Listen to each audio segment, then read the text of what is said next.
ప్రతిజ్ఞ కవిత రచన శ్రీశ్రీ. శ్రమైక జీవన సౌందర్యాన్ని ఆస్వాదించడం, కష్టపడే వారి పట్ల గౌరవం కనబరచడం, విద్యార్థులలో సామాజిక స్పృహను పెంపొందించడం ఈ పాఠ్యాంశం ప్రధానోద్దేశం. పొలాలనన్నీ హలాల దున్ని ఇలా తలంలో హేమం పిండగా, పొలాలనన్నీ హలాల దున్ని ఇలా తలంలో హేమం పిండగా,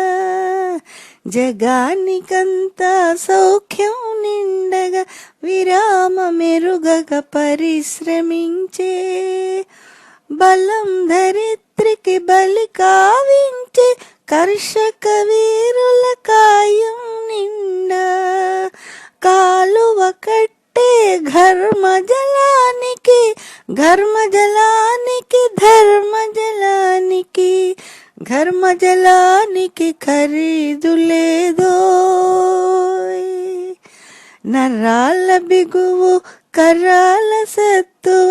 వరాల వర్షం కురిపించాలని, ప్రపంచ భాగ్యం వర్ధిల్లాలని, గనిలో వన్నిలో కార్ఖానాలో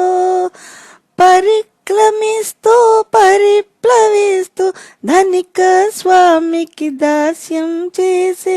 యంత్ర భూముల కోరలతోమి కార్మిక వీరుల కన్నుల నిండా కణకణమండే గలగల తొణికే విలపాగ్నులకు విషాదాశ్రులకు ఖరీదు కట్టే శరాబులేడో,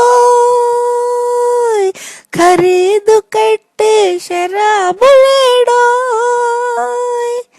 కావున లోకపుటన్యాయాలు కాల్చే ఆకలి కూల్చే వేదన, దారిద్ర్యాలు దౌర్జన్యాలు పరిష్కరించే బహిష్కరించే, బాటలు తీస్తూ పాటలు వ్రాస్తూ బాటలు తీస్తూ పాటలు వ్రాస్తూ నాలో కదిలే నవ్య కవిత్వం, కార్మిక లోకపు కళ్యాణానికి శ్రామిక లోకపు సౌభాగ్యానికి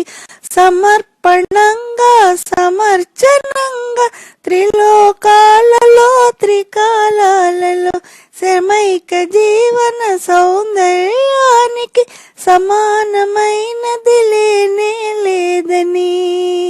కష్టజీవులకు కర్మవీరులకు నిత్య మంగళం నిర్దేశిస్తూ స్వస్తి వాక్యములు సంధానిస్తూ స్వర్ణవాద్యములు సంరావిస్తూ యథార్థ జీవిత యథార్థ దృశ్యం పునాదిగా ఇక జనించబోయే, భావి వేదముల జీవనాదములు జగత్తుకంతా చబులిస్తానోయ్. కమ్మరి కొలిమి కుమ్మరి చక్రం జాలరి పగ్గం సాలెల మగ్గం, శరీర కష్టం స్ఫురింపజేసి గొడ్డలి రంపం కొడవలి నాగలి, సహస్ర వృత్తుల సమస్త చిహ్నాలు నా వినుతించే నా విరుతించే నా వినిపించే నవీన గీతికి, నా విరచించే నవీన రీతికి, భావం భాగ్యం ప్రాణం ప్రణవం, భావం భాగ్యం ప్రాణం ప్రణవం.